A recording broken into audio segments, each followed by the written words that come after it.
When the iron gates of the penitentiary finally groaned open, they didn't release a king back into his kingdom. They spat out a ghost. Julian Miller stepped onto the cracked asphalt of the outside world, and the first thing that hit him wasn't the feeling of freedom, but the violent, suffocating roar of reality. The air in New York didn't smell like the expensive cologne and filtered office air he remembered. It smelled of burning rubber, stale coffee, and the desperate, unwashed ambition of 8 million people. He stood there, clutching a single plastic bag containing his life's wreckage, realizing that the hardest prison to escape wasn't made of stone, it was made of the person he used to be. Julian didn't take a taxi to Manhattan. He didn't call the lawyers who still held the keys to his dormant trust funds. To touch that money would be to touch the blood of Robert Sterling. Instead, he walked until his feet, softened by years of prison floors, began to bleed inside his cheap, second-hand shoes. He ended up at a homeless shelter in the Bowery, a place where men were reduced to the gray shadows they cast on the floor.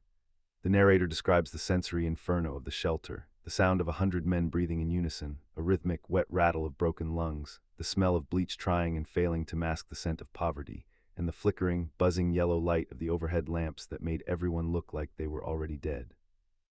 Julian sat on the edge of a sagging cot. The springs groaned under his weight, a metallic scream that echoed the one inside his head. He looked at his hands, now rough, scarred from prison labor, and realized he was grateful for the pain. Every ache in his muscles was a payment. Every cold shiver was a prayer. He wasn't Julian Miller anymore. He was a nameless laborer in the kingdom of the forgotten. The next morning, Julian found work, not in an office of glass and steel, but in the steaming, subterranean kitchen of a mass-production diner. His job was the pit, the dishwashing station where the filth of the city's appetite accumulated. The scalding water that turned his skin a raw, angry red, the grease that coated his lungs, the rhythmic, soul-crushing movement of scrubbing plates until the porcelain shined like bone. For 12 hours a day, Julian stood in the steam. He watched the faces of the customers through the small window in the door, busy people, ambitious people, people who looked exactly like he did 5 years ago. He felt a profound sense of inverse power. In the past, he controlled their money. Now, he cleaned their dirt. And in the steam of that kitchen, amidst the clatter of silverware, Julian felt a strange, terrifying peace. He was finally doing something honest. He was finally erasing himself. Every night in the dim light of the shelter's common room, Julian would open a small, battered notebook. He didn't write about his day. He wrote to Sophia. He spent 3 hours describing the exact way he had lied to her during their third date, how he had calculated her vulnerability like a math problem. He didn't write to ask for her forgiveness. He wrote to document his crime. He wanted the paper to hold the weight of his guilt so his soul wouldn't have to. "I didn't just break your heart, Sophia," he wrote, the ink blurring as a drop of sweat fell from his forehead. "I broke your window to the world. I took your trust and turned it into a weapon. I am the shadow that followed you into the dark, and I am the reason you can no longer see the sun." He would fold the page and tuck it into his pocket. He didn't have her address. He didn't even know if she was still alive. But the act of writing was his only anchor. He was building a bridge of words, hoping that somewhere in the vast silence of the city, the people he had hurt could feel the weight of his regret pressing against the universe. There is a specific kind of cruelty in a memory that refuses to fade. For Julian Miller, the subway ride toward his childhood neighborhood was a descent into a living museum of his own failures. Every station he passed felt like a year being stripped away from his life. He sat in the corner of the rattling train car, his face reflected in the dark window, a face now etched with the lines of manual labor and the hollow fatigue of a soul that had forgotten how to rest. He was going back to where the golden child was born, not to reclaim his throne, but to witness the ruins he had left behind. The air here was different from the greasy steam of the diner. It smelled of mown grass, expensive mulch, and the stagnant, heavy peace of the upper class. Julian walked with his head down, his oversized, second-hand coat acting as a shroud. He noticed the small things, the things he was too ambitious to see as a boy. He saw the way the ivy crawled up the brick walls like green veins, and how the puddles from the morning rain reflected a sky that looked too vast for a man in his position. Every step on the sidewalk felt like a heartbeat. Clack, clack, clack. The sound of his cheap shoes was a confession. He passed the park where he had once manipulated his classmates into a fight just to watch the chaos. Now he saw children playing there, and their laughter sounded like a judgment, a pure, crystalline sound that he had long ago traded for the cold clinking of coins. And then there it was, number 42 Oakwood Drive, the house where Thomas Miller had kept his ledger, the house where Julian had first learned that words could be forged and hearts could be broken. The white shutters were peeling now, the paint flacking off like dead skin. The garden that Julian's mother had tended with such fragile hope was overgrown with weeds, thorny, jagged things that choked the roses. It looked like a tomb. Julian stood across the street, hidden behind the trunk of an ancient oak tree. He watched a young family, a man, a woman, and a small boy walking toward the front door. They laughed as the boy struggled with a bright blue kite. Julian felt a physical blow to his stomach. That was the life he could have had. That was the normalcy he had burned down because he thought it was too small for his genius. He realized that his empire in Manhattan was just a pile of ash compared to the warmth of a child's kite. As he watched the new family enter his old home, Julian's mind began to unravel the philosophy of the void. He thought about the 100,000 words he had written in his notebooks, the confessions, the apologies, the maps of his crimes. He realized that even if he wrote a billion words, he could never unbreak the silence he had created in this house. He touched the rough bark of the oak tree, his fingers tracing the deep grooves. He remembered carving his initials here when he was 10. JM. He found the spot, now distorted and stretched by the growth of the tree. It looked like a scar. "I am a scar on the world," he whispered, his breath hitching in his throat.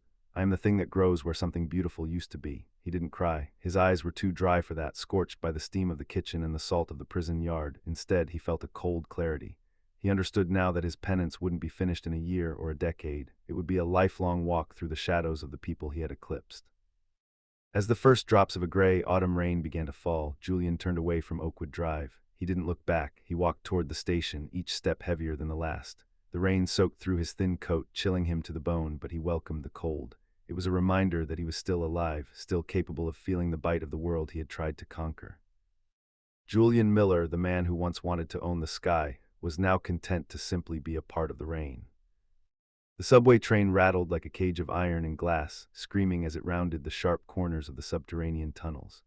Julian leaned his forehead against the cool, vibrating pane of the door, watching the dark tunnel walls flash by. He wasn't just traveling through the city, he was traveling through the layers of his own betrayal. He was heading toward the docks, toward a small, salt-crusted apartment complex where the record said Oliver Thorne now lived. Julian's hands were shoved deep into the pockets of his tattered coat, his fingers trembling as they brushed against a small, crumpled envelope. Inside was a check not from his stolen millions, but a modest sum saved from 6 months of washing dishes, scrubbing grease, and living on nothing but bread and water. It was a pathetic amount compared to the life he had stolen, but it was the only clean thing Julian Miller had ever owned. He stepped off the train at the harbor station. The air here was thick with the scent of rotting kelp, diesel fuel, and the cold, indifferent Atlantic. He walked past the massive cargo ships that looked like rusted mountains, their shadows stretching across the wet pavement like the fingers of a giant. Every sound, the cry of a hungry seagull, the rhythmic thud-thud of waves against the pier, felt like a heartbeat in Julian's ears. He was terrified.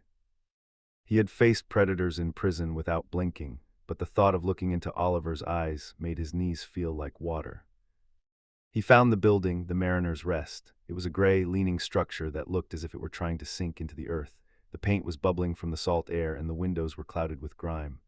Julian climbed the stairs, the wooden steps groaning and complaining under his weight, a chorus of echoes that seemed to whisper, "Go back, you don't belong here, you have already done enough."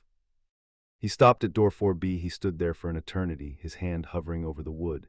He could hear a faint sound from inside, the sound of a typewriter. Clack, clack, ding. The sound was a hammer to Julian's soul. It was the sound of a writer who had been silenced for years, finally trying to find his voice again in the dark. Julian finally knocked, a soft, hesitant sound. The typing stopped. The silence that followed was heavier than the concrete walls of the penitentiary. Then the sound of slow, uneven footsteps. A bolt turned with a metallic shriek. The door opened just a crack, held by a safety chain. Oliver Thorne looked out. He was older, his hair prematurely white at the temples, his face etched with the lines of a man who had spent too much time looking at the floor. His eyes, once bright with the fire of journalism, were now like extinguished coals. "Yes?" Oliver asked, his voice thin and fragile. Julian couldn't speak. His throat felt as if it were filled with the very ash he had made of their lives. He lowered his head, not out of shame, but because the light of an innocent man's gaze was too much to bear. "Oliver," Julian finally whispered, the name sounding like a prayer and a confession. The silence that followed was absolute. He heard Oliver's breath hitch, a sharp, jagged intake of air. He saw Oliver's hand on the doorframe begin to shake. The safety chain rattled against the wood. "Julian," Oliver's voice was barely a breath, filled with a mixture of terror and a sadness so profound it seemed to pull the oxygen out of the hallway. "Why are you here? Haven't you taken enough? There's nothing left to break, Julian. I am a ghost in a room. Leave me alone."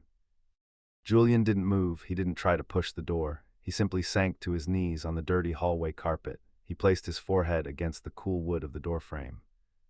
"I didn't come to take anything, Oliver," Julian said, his voice cracking, the tears finally finding their way through the dry desert of his eyes. "I came to give you the only thing I have left. I came to tell you that you were right about everything, about the world, about the truth, and about me." He reached into his pocket and slid the envelope through the crack in the door. It lay there on the floor, a small, white rectangle in the shadows. "It's not much," Julian sobbed, his shoulders heaving. "It's 6 months of my life, 6 months of honest work. Please, don't for me. Do it because the world needs to hear your voice again. The world needs the truth that I tried to kill." Through the crack, Julian saw Oliver look down at the envelope. He saw Oliver's bare foot move toward it, then retreat. The tension in the hallway was like a violin string stretched to the breaking point. Julian waited, his heart thundering against his ribs, praying for a word, a curse, or even a strike, anything but the silence that had been his only companion for so long. The silence that followed Julian's plea was not empty. It was a heavy, suffocating presence that seemed to vibrate with the ghosts of their shared past. Julian remained pressed against the floor, his cheek touching the cold, salt-grimed linoleum of the hallway. He watched that white envelope, the physical manifestation of 6 months of scorched hands and broken pride, lying there like a fallen soldier in the shadows. From the other side of the door, Julian heard a sound that cut deeper than any scream. It was the sound of Oliver's breath hitching, a ragged, wet gasp that told the story of a man whose spirit had been suffocated for years. He saw Oliver's shadow shift under the door. The bare foot moved again, hesitant, the toes curling against the floorboards. Then slowly, painfully, Oliver's hand reached down into the frame of Julian's vision. The fingers were thin, the nails bit into the quick, a stark contrast to the steady, confident hands of the journalist Julian had once betrayed. When Oliver's fingers touched the paper of the envelope, the sound was like a landslide in Julian's mind. Oliver didn't pick it up immediately. He let his hand rest on it for a long, agonizing minute, as if he were trying to sense the honesty in the fibers of the paper. The sound of the typewriter was not just a sound, it was a heartbeat returning to a dead body. Julian stood in the dimly lit, sulfur-scented hallway, his ear pressed against the vibrating wood of door 4B. Clack, clack, clack, clack. Each strike of the metal key against the ink ribbon felt like a hammer blow to the fortress of Julian's guilt. He didn't move for a long time. The hallway was a tunnel of gray shadows and the lingering smell of boiled cabbage and salt, but to Julian it was a cathedral. He closed his eyes, letting the rhythmic mechanical noise wash over him. In his mind, he saw the words forming on the white paper inside that room. He saw the ink dark, permanent, and honest, finally overwriting the elegant, golden lies he had once fabricated. Julian finally turned away from the door. He walked down the stairs, his legs feeling heavy, as if the gravity of the earth had doubled. As he stepped out of the Mariner's Rest, the New York sky opened up. It wasn't a gentle rain. It was a cold, violent deluge that felt like the city was trying to wash away the very memory of his existence. Julian didn't open an umbrella. He didn't seek cover under the rusted metal awnings of the closed shops. He walked right into the center of the storm. The water soaked through his thin, second-hand coat in seconds, chilling his skin, but it couldn't touch the white-hot core of shame burning in his chest. Every drop of rain felt like a needle, 1,000 tiny stings reminding him that he was alive, that he was real, and that he was finally, painfully, feeling the world as it was, not as he had bought it to be. He found himself walking toward the Brooklyn Bridge. The massive stone towers rose out of the mist like ancient gods, indifferent to the suffering of the men below. Julian climbed the wooden slats of the pedestrian walkway, the wind howling through the steel cables like a choir of the damned. He stopped in the middle of the span and looked toward Manhattan. There it was, the skyline he had once tried to dominate.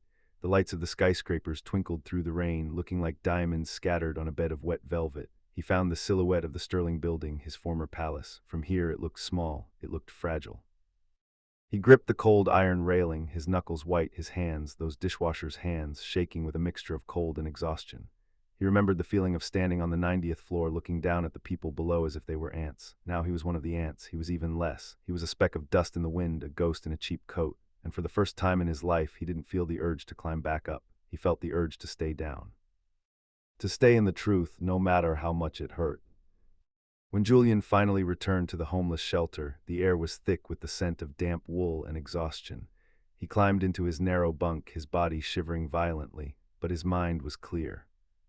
He pulled out his notebook, the one with the frayed edges and the water-stained pages. He didn't write about Oliver. He wrote to Robert Sterling.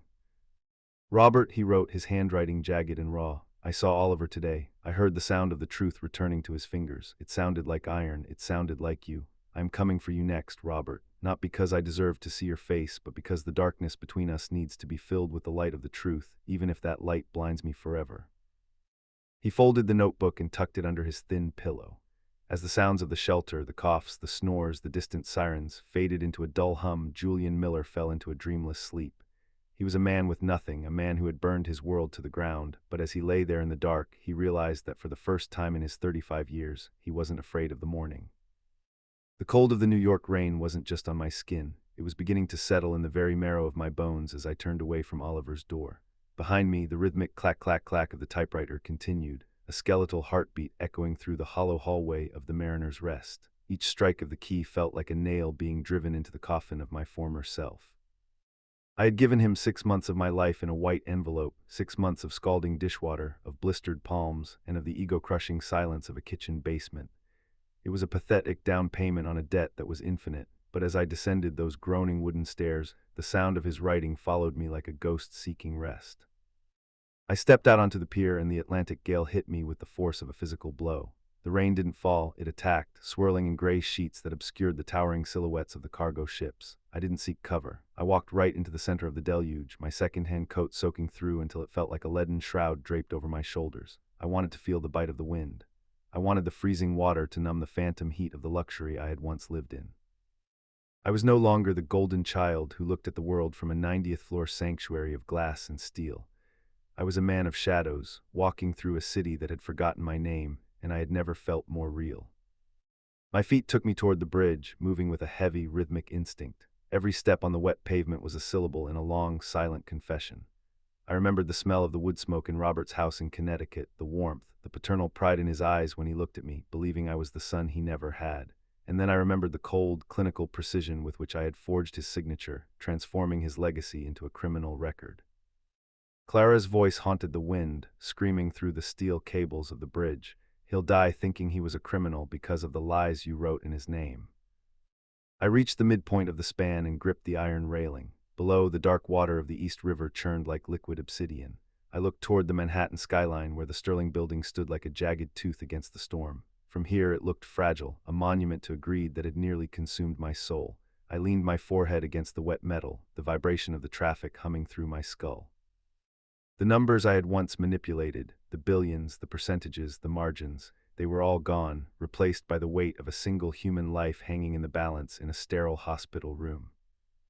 The tears finally came, hot and stinging against the freezing rain. I wasn't weeping for my lost fortune or my ruined reputation. I was weeping for the spirit I had murdered. I had looked at people as data points to be moved, as inventory to be liquidated. I had turned Robert into a headline and Oliver into a ghost. I sank to my knees on the wooden slats of the walkway, the same way I had crumpled onto the visiting room floor when the truth first shattered me. I stayed there until my breath came in ragged, shallow gasps, my chest heaving with the realization that I was a monster who had burned down a city for no reason at all. But as I watched the white envelope of the moon struggle to break through the clouds, I felt a new, terrifying resolve. I wouldn't jump, I wouldn't run. I would walk back into that city, into the steam and the filth and the silence, and I would keep scrubbing until the blood was off my hands, even if it took 100 lifetimes of honest work to earn the right to say Robert's name again. The walk from the bridge to the hospital was a journey through a landscape of fluorescent nightmares and jagged shadows. Each block felt like a mile, my wet shoes slapping against the pavement with a sound that mimicked a heartbeat, Robert's heartbeat, fragile and fatting in a room full of machines.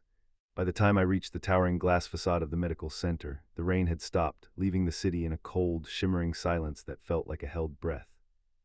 I looked at my reflection in the automatic glass doors. I didn't see the man who once owned the room.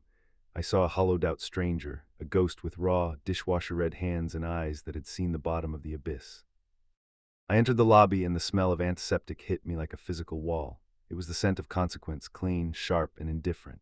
My boots left a trail of muddy water on the pristine white tiles as I walked toward the elevator. People in the lobby looked away from me, sensing the heavy aura of grief and poverty I carried like a physical weight. I pressed the button for the intensive care unit, my finger trembling, the metal of the button feeling colder than the rain outside.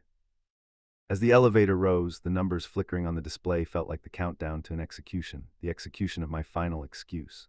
The doors slid open to the ICU, a world of hushed whispers and the rhythmic mechanical sigh of ventilators. I walked down the long corridor, my breath coming in shallow, jagged gasps. The light here was unforgiving, reflecting off the polished floors in a way that made me feel exposed, as if the very walls knew the lies I had forged in Robert's name. I reached room 412. I stood at the threshold, my hand gripping the doorframe so hard the wood groaned. Through the glass I saw him, a frail, motionless figure submerged in a sea of white linens and plastic tubes.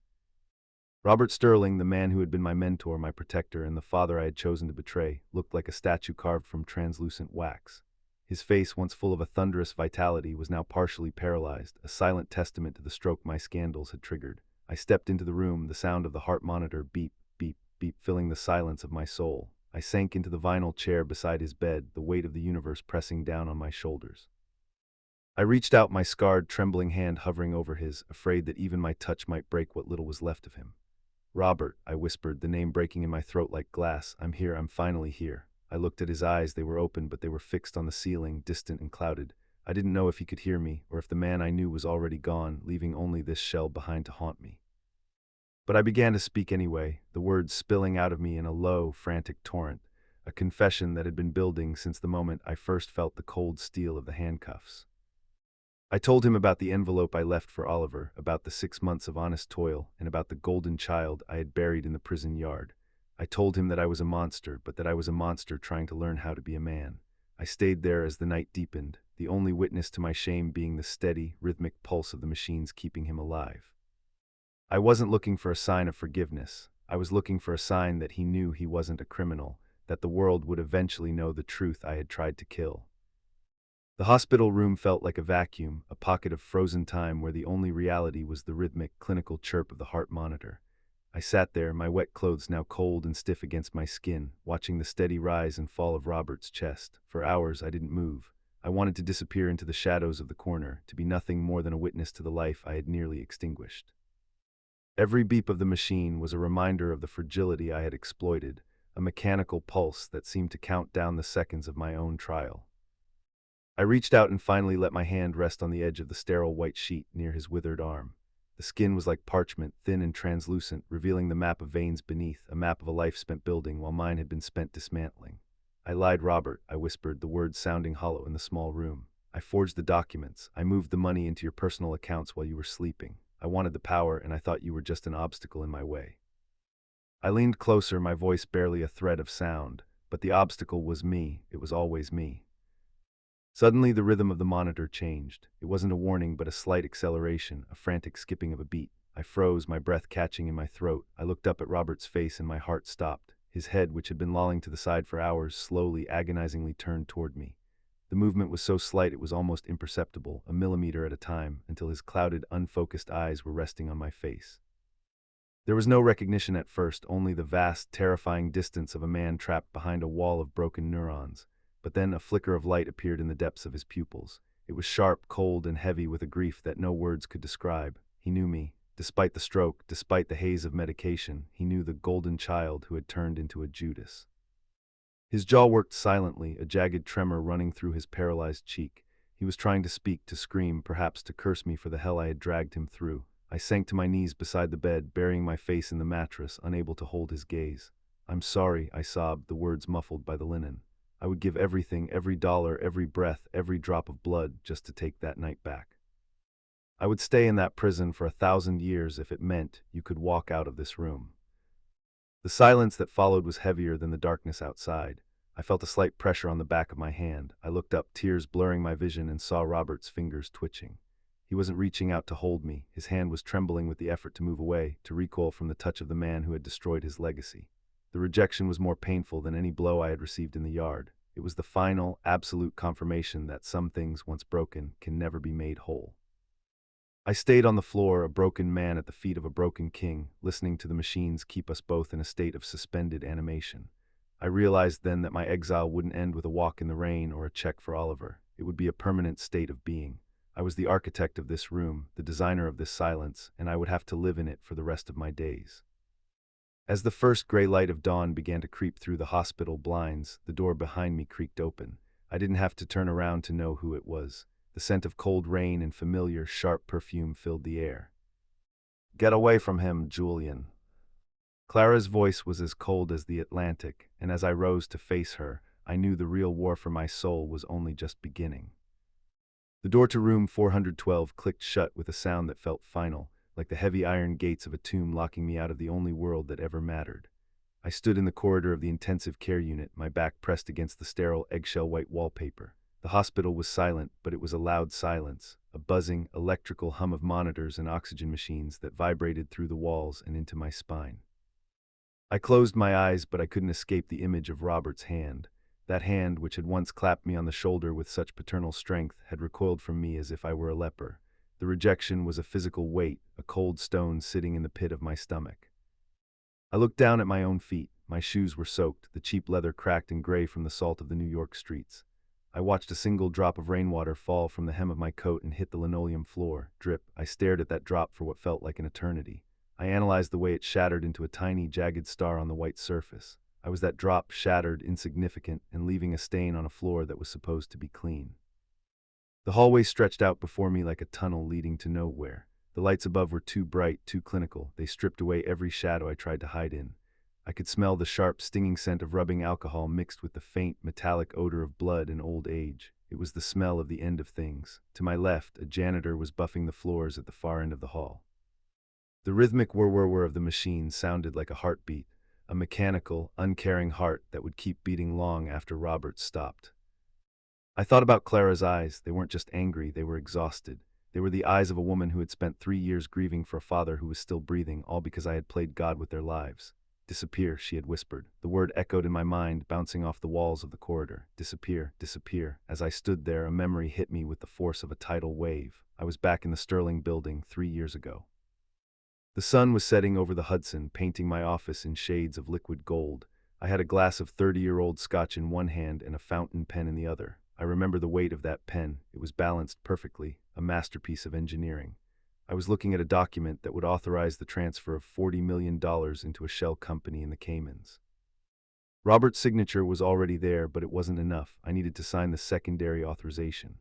I remember the silence of that office, the plush carpet, the mahogany desk, the feeling of absolute, untouchable power. I didn't feel like a criminal then. I felt like an artist. I practiced his signature 100 times on a yellow legal pad until I could mimic the slight tremor in his and the sharp, confident tail of his G. When I finally pressed the nib to the official document, the ink flowed so smoothly. It felt right. It felt like I was simply taking what I deserved for being the smartest man in the room. I didn't see the hospital bed then. I didn't see the tubes or the paralyzed face. I only saw the numbers, millions of beautiful digital numbers. Now, standing in the cold hallway, I would have given every one of those millions just to be able to touch Robert's hand without him flinching away in horror. I finally forced my legs to move. Each step was a battle against gravity. I walked toward the elevator, the reflection of the fluorescent lights sliding across the polished floor like ghosts. When the elevator arrived, the chime sounded like a funeral bell. I stepped inside and pressed L. As the carriage descended, I felt a sickening lurch in my gut, not from the movement, but from the realization that I was leaving the last piece of my heart in room 412. I stepped out into the lobby. The security guard didn't even look up from his newspaper. I was invisible, a ghost in a thrift store coat. I pushed through the heavy glass doors and back into the New York night. The rain had turned into a fine, freezing mist that clung to my eyelashes. I started walking. I didn't have a destination, but my feet knew the way.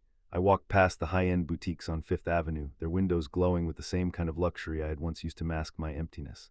I saw a mannequin wearing a suit that looked exactly like the one I wore to my trial, sharp, gray, and expensive. I stopped and stared at it. I looked at my own reflection in the window, superimposed over the faceless, perfectly dressed doll. The contrast was a physical pain. My hands were red and raw from the lie in the diner kitchen. My hair was matted with rain. I looked like a man who had been dragged through the sewers of his own ambition. And yet, for the first time in my life, I didn't want the suit. I didn't want the gold watch. I wanted the weight of the truth. I reached a small, 24-hour park. The benches were wet and black under the streetlights. I sat down, the cold wood soaking through my trousers, and I pulled out the notebook. The pages were damp, the edges curling like dead leaves. I began to write, not a confession for the police, but a letter to Sophia, the woman whose trust I had dismantled as easily as I had dismantled Robert's legacy. Sophia, I wrote, my handwriting shaky and unrecognizable. I am sitting in a park that smells of wet earth and exhaust. I am writing to you from the bottom of the world. I used to tell you that the truth was whatever we wanted it to be. I was wrong. The truth is the only thing that remains when the lights go out.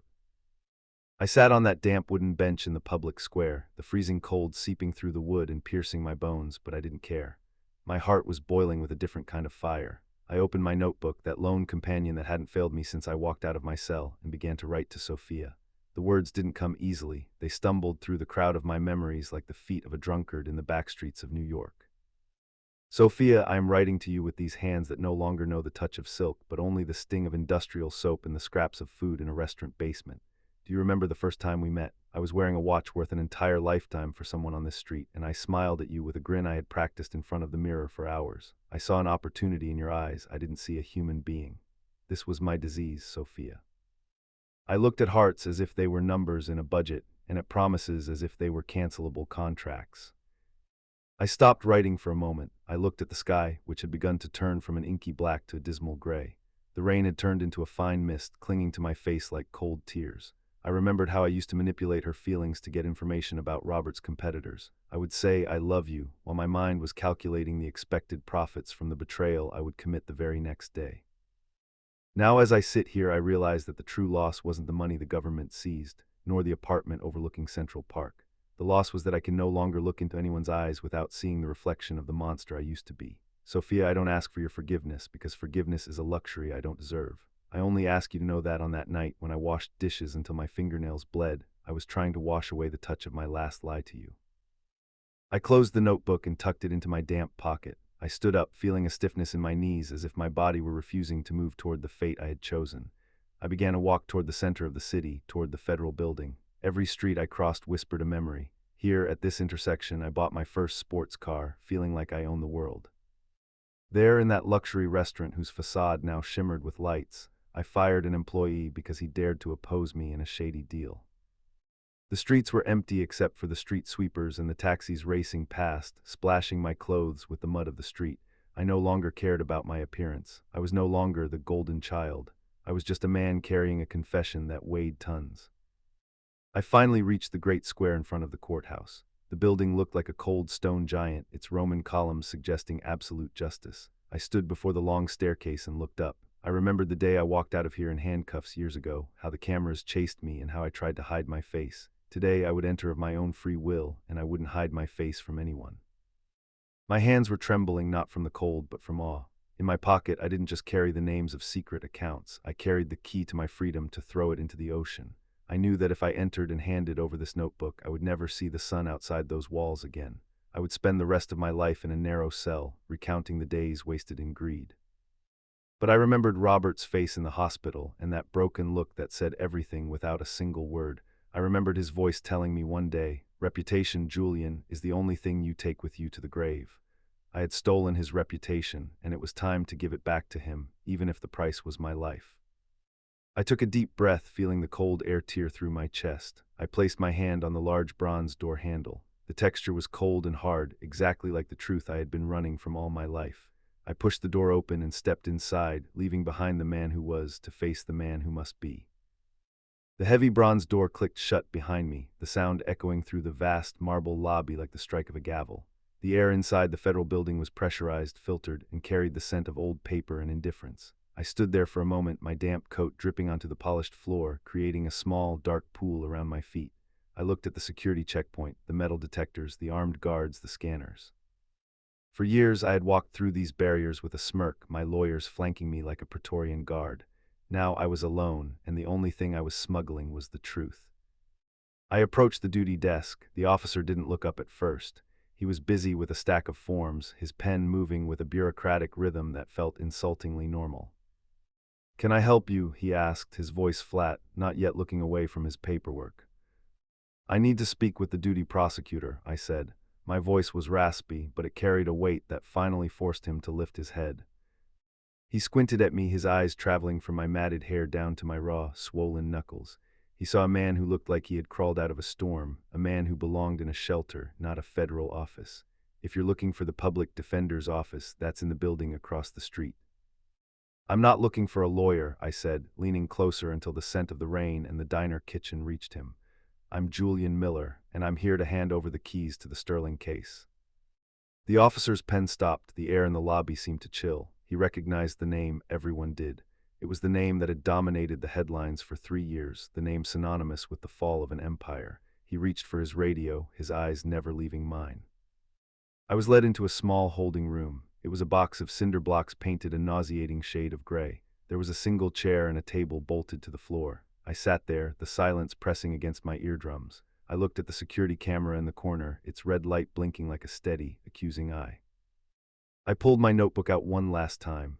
I flipped through the pages, looking at the technical maps of the offshore accounts, account 992B in the Caymans, the shadow ledger in Zurich, the shell companies I had named after Greek tragedies. I had been so proud of these codes. I had thought they were my armor. Now they were my confession. I thought about the night I created the Mirror Protocol. I was sitting in my penthouse, the lights of Manhattan spread out below me like a carpet of diamonds. I was listening to Vivaldi, sipping a wine that cost more than a teacher's annual salary. I felt like a god. I had figured out how to drain the company's pension fund into my personal accounts while making it look like Robert had authorized every transfer. I remembered laughing, a cold, sharp sound, because it was so easy. Robert had trusted me with his digital signatures, his passwords, his very life. He had handed me the knife, and I had buried it in his back without a second thought. The door opened. Prosecutor Vance walked in. He looked older than he did during my trial. His suit was wrinkled, and his eyes were bloodshot from years of chasing ghosts like me. He didn't sit down. He stood by the door, his hands in his pockets, staring at me with a mixture of curiosity and deep-seated disgust. "Julian," he said, his voice a low rumble, "I thought you were in a halfway house, scrubbing floors and keeping your head down. What are you doing here?" "I'm done scrubbing, Vance," I said, sliding the notebook across the metal table. "But I'm not done cleaning. In that book, you'll find the IP addresses of the ghost servers I used. You'll find the encryption keys I hid inside the Sterling mainframe. I've written out the step-by-step process of how I framed Robert Sterling." Vance didn't touch the book. Why now? You've already served time, you're out, you could disappear, start over under a new name. Why give us the rope to hang you for life? I looked at my hands, the hands of a dishwasher, red and scarred. Because I saw him, Vance, I saw Robert in that hospital bed. I saw a man who is being buried alive by my lies. I realized that as long as the world thinks he's a criminal, I'm the one who's still in prison. This book, this is the only way he gets to die with his dignity.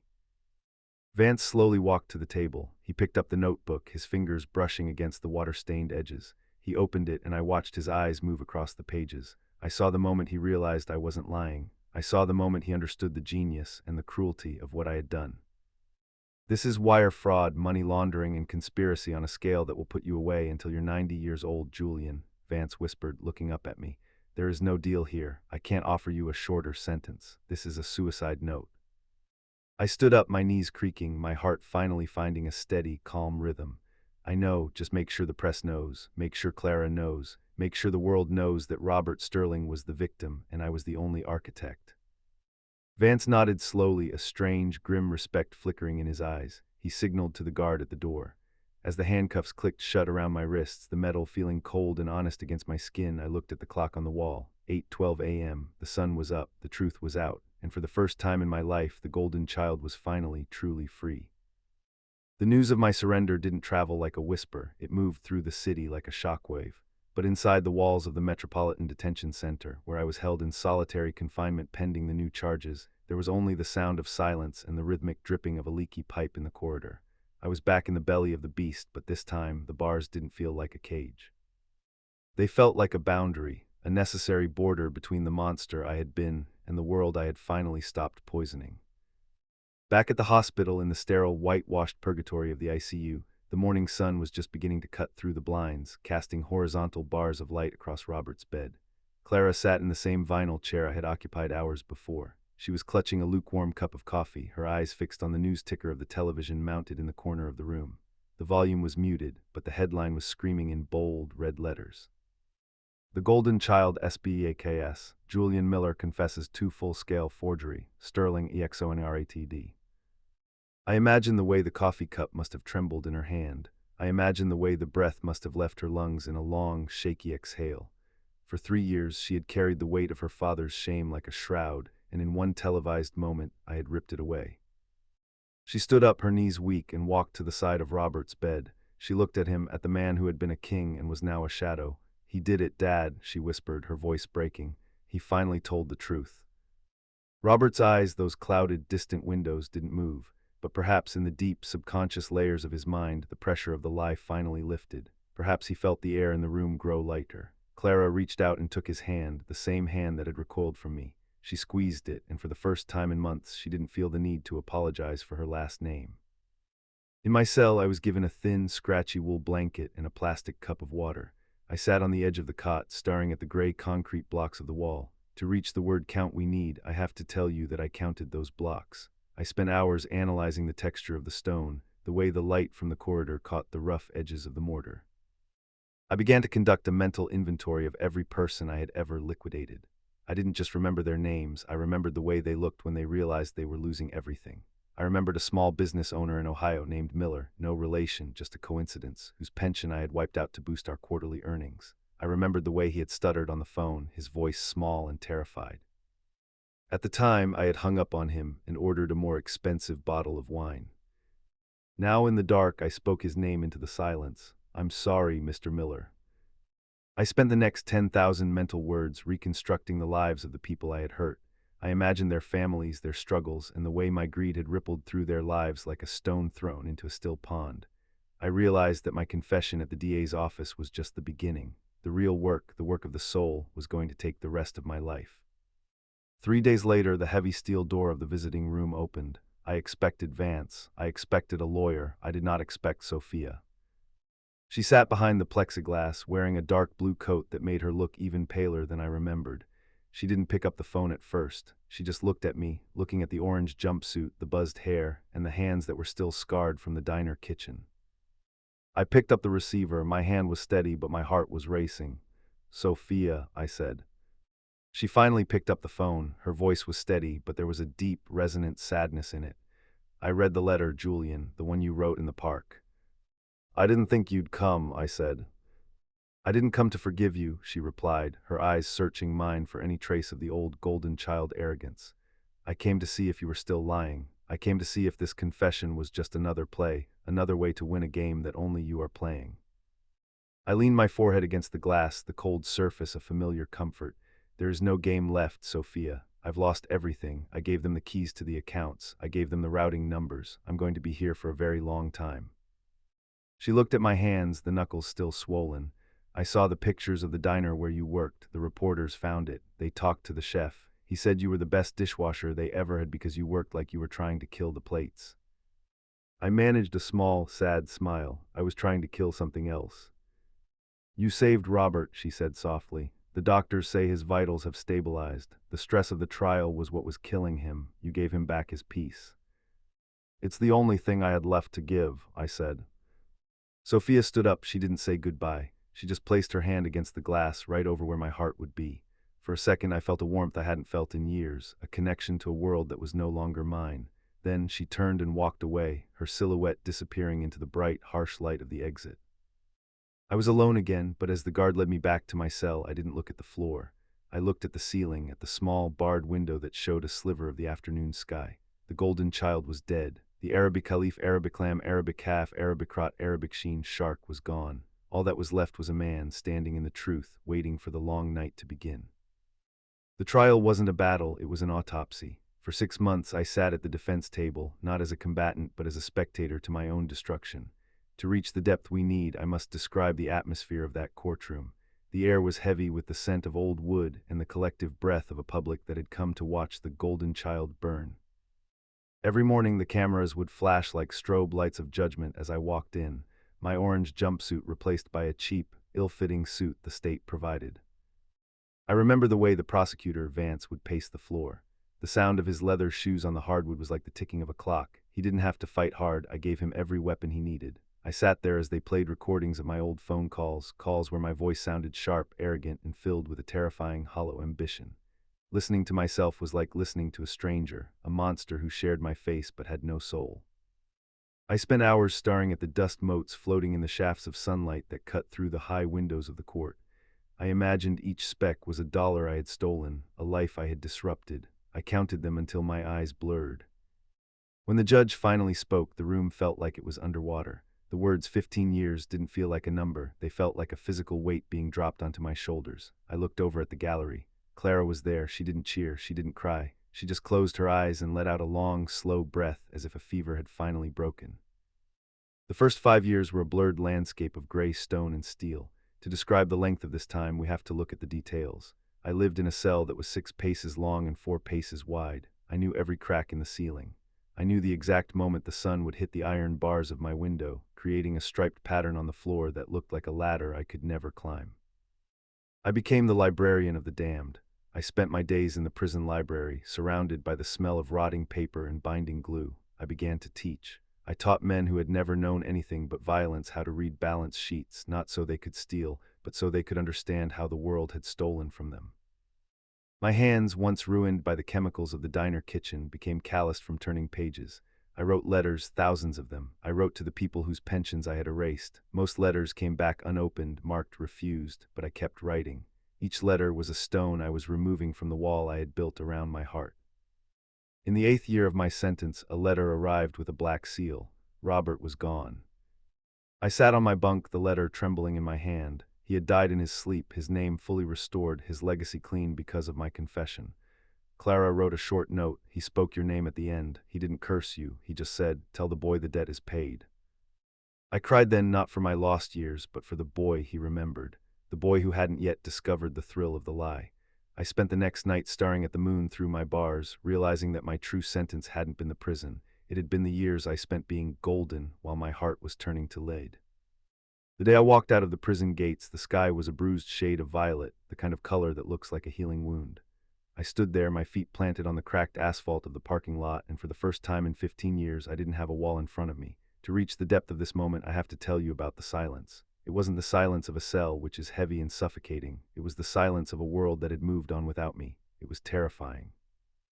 I looked at my hands. They were the hands of a 50-year-old man, the skin like weathered leather, the knuckles thick from years of manual labor in the prison laundry. I was holding a plastic bag that contained my entire life. I stared at the zipper of that bag for 10 minutes. I studied the way the light caught the plastic teeth, the way it felt thin and fragile between my fingers. In that bag was the notebook that had started it all, its pages now so thin they felt like dried skin. I started walking toward the bus stop. Every step felt like I was learning how to walk for the first time. The ground felt different, less solid, more alive. I noticed the weeds pushing through the cracks in the sidewalk, tiny bursts of stubborn green defiance. I felt a kinship with those weeds. We were both survivors of a concrete world. The bus arrived with a hiss of pneumatic brakes that sounded like a giant sigh. I stepped inside and fumbled with the coins in my pocket. My fingers, used to the blunt reality of prison life, felt clumsy. I sat in the very back, leaning my head against the vibrating window. The city flashed by, a blur of neon, glass, and speed. New York had grown taller, louder, and more indifferent. I saw people staring at small, glowing rectangles in their hands, smartphones that didn't exist when I went in. They looked isolated in their own little worlds of light. I realized then that I was the only one truly looking at the city. I saw the grime on the brickwork of the old tenements, the way the pigeons huddled on the fire escapes, the steam rising from the manhole covers like the breath of an underground god. I didn't go to a shelter. I had a small amount of money saved from my years of prison work, pennies an hour that added up over a decade and a half. I went back to the only place that could truly measure my fall, Wall Street. I stood in front of the Sterling Building at midnight. It wasn't the Sterling Building anymore. It was owned by a tech conglomerate, its lobby glowing with a cold, blue lead light. I looked up at the floor where my office used to be, the throne room where I had forged Robert's signature and sold my soul for a seat at a table that was already rotting. I stood there for 3 hours. I described to myself the feeling of the cold wind whipping between the canyons of steel. I remembered the taste of the expensive cigars I used to smoke on that balcony and how they tasted like ash even then. I was a ghost visiting the site of my own murder. The golden child had died here, and as I turned away, I felt a strange, light sensation in my chest. I wasn't mourning the loss of the empire. I was celebrating the fact that I no longer had to carry it. I spent the next month wandering the outskirts of the city, looking for a place where the noise of the past couldn't find me. I found it in a small, forgotten corner of a coastal town, where the smell of the Atlantic Ocean was stronger than the smell of greed. It was a dilapidated storefront, once a bait shop, with salt-crusted windows and a door that groaned on its hinges. The rent was cheap because the roof leaked and the floorboards were warped, but when I stood in the middle of that empty room, I didn't see a ruin. I saw a sanctuary. I saw a place where I could bake bread, brew coffee, and watch the tide come in and out, a rhythm that no lawyer or prosecutor could ever touch. The first morning in the shop felt like the first morning of creation. The air was thick with the scent of sea salt and the damp, earthy smell of old, rotting timber. I stood in the center of the room with a crowbar in my hand, looking at the warped floorboards. For the next week, I didn't speak to a single soul. I spoke to the building. I spent 10 hours a day on my knees, prying up the old wood. I wanted to describe the pain in my back, the way the muscles, long dormant in the library of the prison, screamed in protest. Each groan of the wood as it was pulled from the joists felt like a confession being extracted from my own soul. I didn't hire contractors. I didn't want anyone else's fingerprints on my sanctuary. I bought a hand sander, and for 3 weeks the only sound in the world was the whir-whir-whir of the sandpaper against the grain of the oak I had salvaged. I watched the dust rise in the afternoon sun, a fine, golden powder that coated my gray hair and settled in the deep lines of my face. I wasn't just smoothing the wood, I was smoothing the jagged edges of my own history. It was a Tuesday, a day of gray mists and soft rain, when she first appeared.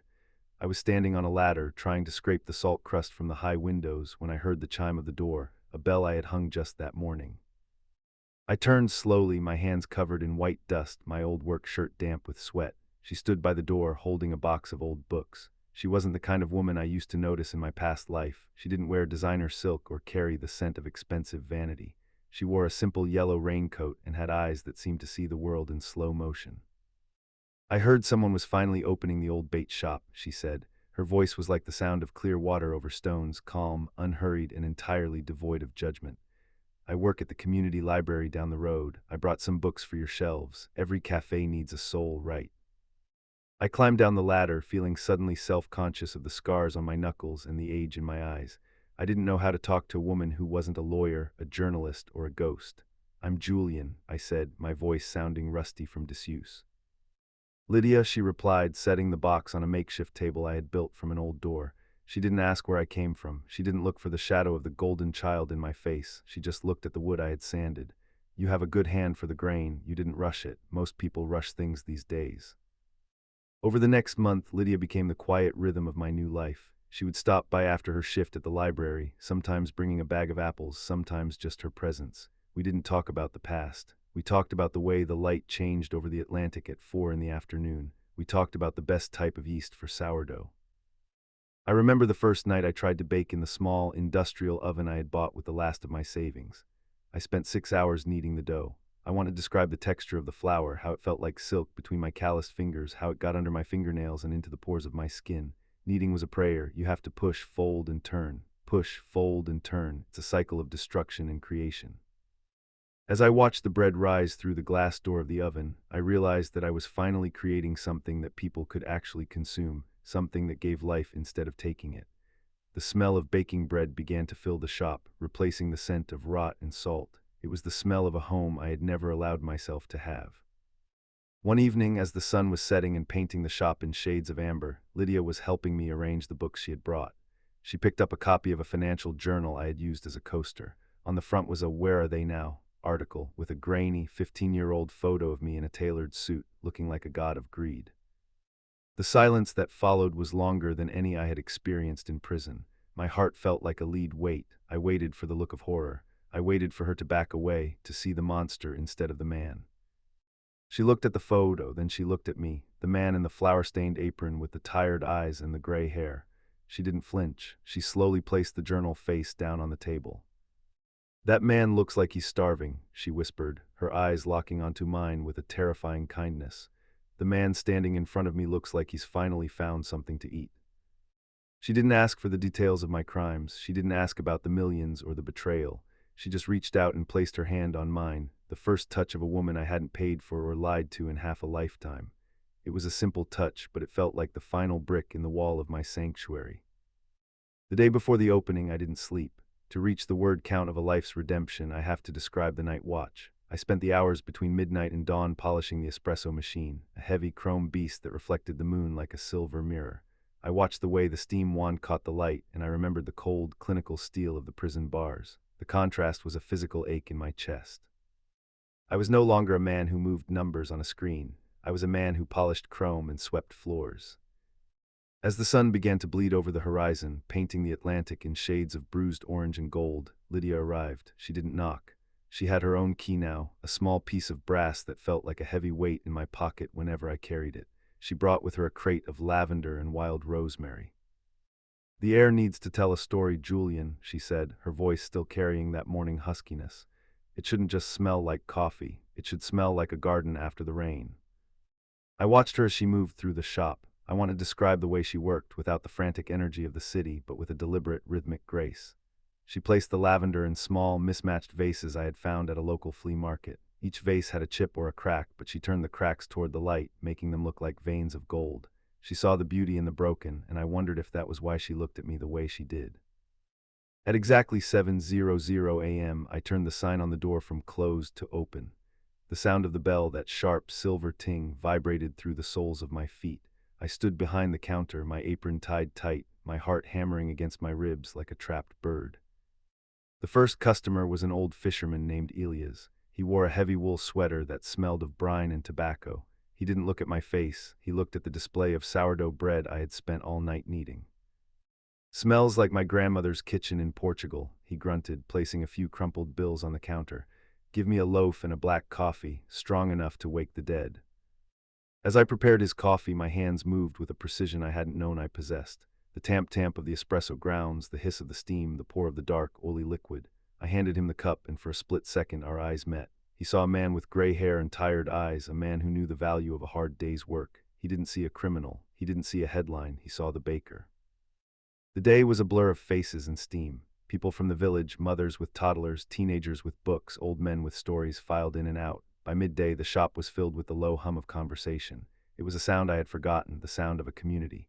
In prison, every word is a transaction or a threat. Here, words were like the steam from the coffee, warm, fleeting, and comforting.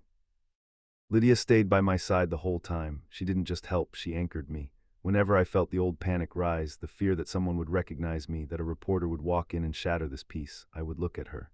She would be leaning against the bookshelf she had curated, her eyes soft, her smile a quiet sanctuary.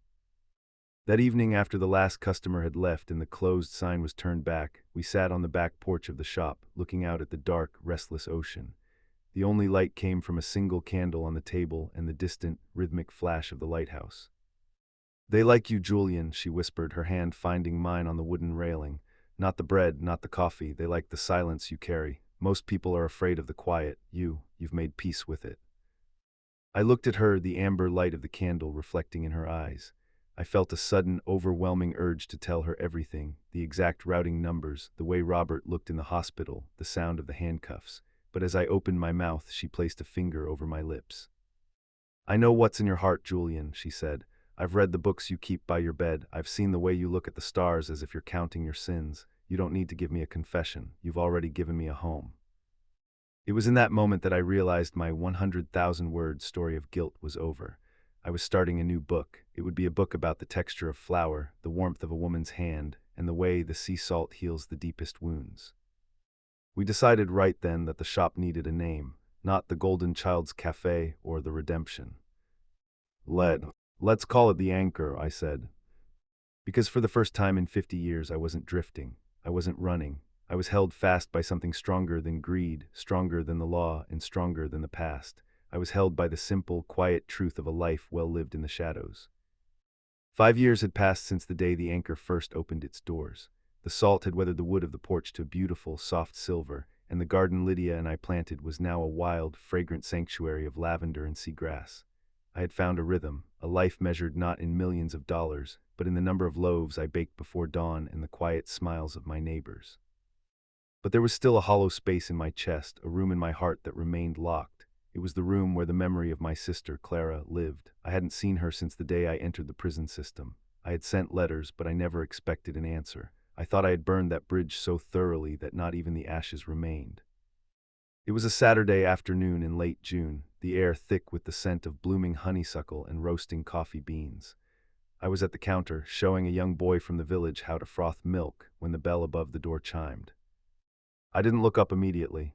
"Be with you in a second," I said, my voice now deep and steady, the voice of a man at peace. "I can wait, Julian," a voice replied. The milk pitcher nearly slipped from my hand. That voice, it carried the echoes of my childhood, the sharp intelligence of the sterling legacy, but the bitterness was gone. I looked up and saw a woman standing by the window, Clara. She looked older, her face etched with the same lines of time that I saw in my own mirror, but her eyes were soft. Beside her stood two teenagers, a boy with Robert's strong jaw and a girl with the same inquisitive eyes I remembered in the mirror before the golden child took over. "These are my children, Julian," Clara said, her voice trembling slightly. "This is Robert and this is Sarah." I told them stories about their uncle, but I realized it was time they met the man, not the legend. I stepped from behind the counter, my apron covered in flour, my hands shaking. I looked at my nephew and niece, the next generation of the family I had almost destroyed. Young Robert stepped forward and reached out his hand. "Mom said you make the best sourdough in the world," he said with a grin that shattered the last of my defenses. I didn't just shake his hand, I pulled him into a hug, then Sarah, and finally I looked at Clara. We didn't need 10,000 words to explain the past. The silence between us, once filled with ice and glass, was now filled with the warm, golden light of the cafe. "I'm sorry, Clara," I whispered. "I know," she replied, her eyes filling with tears. "And I forgive you, Robert. He forgave you a long time ago. I just needed time to catch up to him." That evening, for the first time in my life, my table was full. Lydia sat at the head of the table, her hand resting naturally on mine. Clara sat across from us, laughing as Sarah told a story about her school. My nephew was outside on the porch, looking at the ocean through the same telescope I had bought for the shop. I sat there watching the steam rise from the plates of food we had prepared together. I looked at Lydia, the woman who had seen my shadow and chose to stay in the light with me. I looked at Clara, the sister I had lost and found again. I thought about the golden child who wanted to own the world. He was a fool. He didn't know that the only thing worth owning is a moment like this, a moment where you are known, fully and completely, and still loved. I pulled Robert's gold watch from my pocket, the one Clara had given me when I left prison. I didn't check the time to see how much was left. I checked it to mark the beginning. "To family," I said, raising my glass. "To the truth," Clara added. "To the anchor," Lydia whispered, her eyes shining. As the sun disappeared into the Atlantic, leaving a trail of fire on the water, I realized that my story wasn't a tragedy after all. It was a long, winding road that led me exactly where I was meant to be. I wasn't a titan and I wasn't a ghost. I was Julian Miller, a baker, a brother, a partner, and finally, a man who could look at his own reflection and smile back. The debt was paid, the legacy was clean, and for the first time in 55 years, I was finally truly home.